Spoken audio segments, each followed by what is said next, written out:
Olá, boa tarde a todos os amigos e amigas do Lar de Jesus. Aqui estamos mais uma vez no nosso encontro de sábado, com muita saudade de nos encontrarmos pessoalmente, mas com muita esperança de que dias melhores cheguem e que em breve tudo isso passará e estaremos juntos novamente. Vamos, a partir desse momento, nos desligarmos de todas as nossas aflições, preocupações e anseios, elevarmos o pensamento a Jesus, nos sentirmos sentados, tranquilos, no salão do Evangelho, do Lar de Jesus, nos ligando com a espiritualidade superior, que sempre lá está a postos, para nos dar a sustentação, a serenidade necessária, para que a partir de agora possamos mais uma vez estudar mais um trecho do Evangelho de Jesus. Graças a Deus. A lição de hoje é mais uma lição do livro Vinha de Luz, do nosso querido Chico Xavier, ditado pelo Espírito Emmanuel. É a lição número 73 desse livro, e Emmanuel dá o título de Falatórios. É extraído de uma frase da segunda carta de Paulo a Timóteo, capítulo 2, versículo 16. E a frase é a seguinte: mas evita os falatórios profanos, porque produzirão maior impiedade. Nós vamos ler a mensagem. Poucas expressões da vida social ou doméstica são tão perigosas quanto o falatório desvairado que oferece vasto lugar aos monstros do crime. A atividade religiosa e científica ha descoberto numerosos fatores de desequilíbrio no mundo, colaborando eficazmente por extingui-lhes os focos essenciais. Quanto se há trabalhado louvavelmente no combate ao álcool e à sífilis, ninguém lhes contesta a influência destruidora. Arruinam coletividades, estragam a saúde, deprimem o caráter. Não nos esqueçamos, porém, do falatório maligno que sempre forma em derredor imensa família de elementos enfermiços ou alvitantes, a feição de vermes letais que proliferam no silêncio e operam nas sombras. Raros meditam nisto.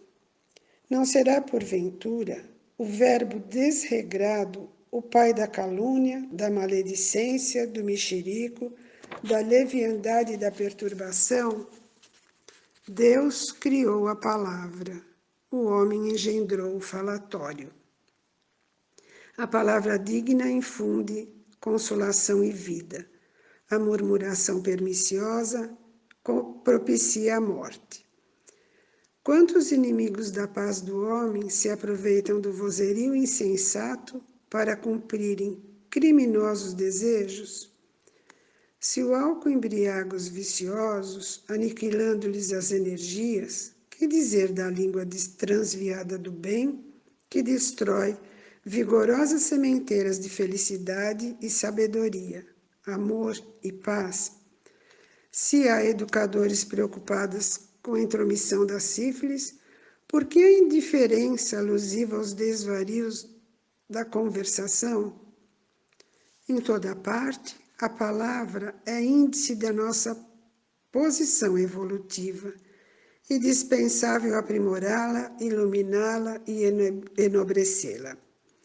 Desprezar as sagradas possibilidades do Verbo, quando a mensagem de Jesus já esteja brilhando em torno de nós, constitui ruinoso relaxamento de nossa vida diante de Deus e da própria consciência.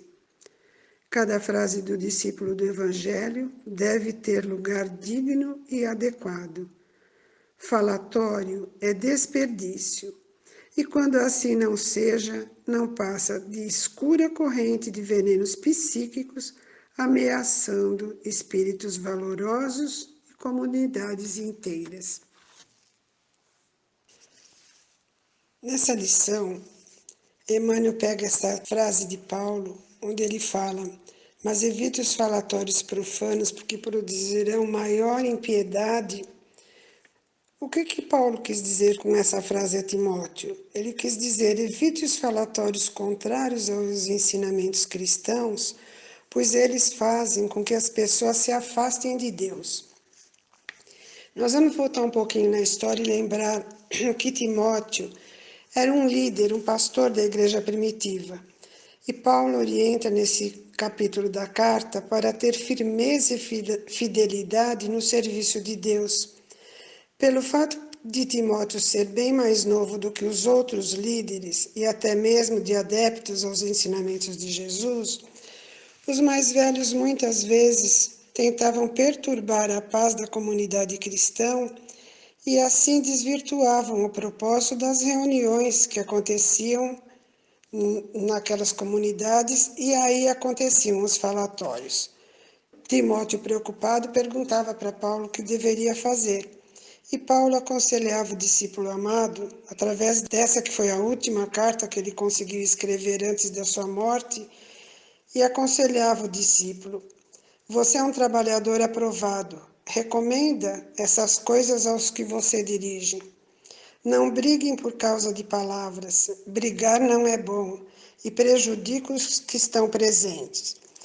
Principalmente num núcleo de orações, numa igreja, num templo, muitas vezes, por causa de divergências e palavras acaloradas, criam-se os falatórios. Aquelas pessoas que realmente precisam de paz, de ajuda, que procuram aquela comunidade, aquela igreja, aquela casa de oração, acabam se afastando da casa por causa desses comentários, desses falatórios. E é uma pena porque, na verdade, os que precisam acabam se afastando de Deus. Então, essa era a preocupação de Paulo. O tema dessa lição é esse, porque é uma frase de Paulo dando orientação mesmo para a igreja, que não podia acontecer isso, principalmente num templo religioso, num lugar de paz. E por respeito, pelo fato dos outros serem mais velhos, Timóteo às vezes ficava preocupado. O tema da lição é esse, mas Emmanuel traz para a gente, para os dias de hoje e para todo sempre, os desastres que podem ocorrer por conta de falatórios desvairados. Como ele fala, é uma frase que nós usamos muito, e a gente pensa muito nessa frase, que Deus criou o verbo e o homem engendrou o falatório. Deus dá o dom da palavra, da possibilidade de nós nos comunicarmos, e muitas vezes esses falatórios estragam todo o contexto de vida social, amizades, vida cultural, às vezes até no ambiente religioso, aqui como traz Paulo, né? Ele fala do trabalho da religião e da ciência também nas descobertas, né, de numerosos fatores. A ciência é provado cientificamente os desequilíbrios que são criados, as doenças psíquicas, doenças mentais, através de falatórios, de divergências, de coisas acaloradas. Muitas vezes a pessoa perde o controle, tem que entrar com medicação e tudo mais. E chegam aos mais variados desequilíbrios. E nós, espíritas, sabemos que todo tratamento só é eficiente se mudar o pensamento, se melhorar o pensamento. E a palavra não é nada mais do que a expressão do pensamento. Então, por isso que existem os tratamentos médicos, como Emmanuel fala, e os tratamentos espirituais, que sempre auxiliam, na medida do possível, orientando, incentivando a pessoa, muitas vezes, para mudar o pensamento, o modo de falar, o modo de agir, para conseguir essa cura. Então, são muito eficientes. Emmanuel também nos traz a comparação de quanto trabalho foi feito através da ciência, né? Quando ele fala que tudo isso é muito louvável, através do tratamento no combate ao alcoolismo e da sífilis. Nós temos que lembrar que esse livro, Vinha de Luz, foi escrito em 1952, e naquela época um dos males maiores da humanidade era a sífilis. Então, depois disso, né, vem na mesma proporção quantas doenças, quantas epidemias, quantas coisas aconteceram, e a ciência sempre trabalhando para a descoberta de vacinas, de tratamentos para para melhorar a condição da humanidade, de ter recurso, de ter a cura, né, para essas doenças que muitas vezes são erradicadas e depois voltam, como a própria sífilis e o sarampo. E sem falar no momento que estamos vivendo, né?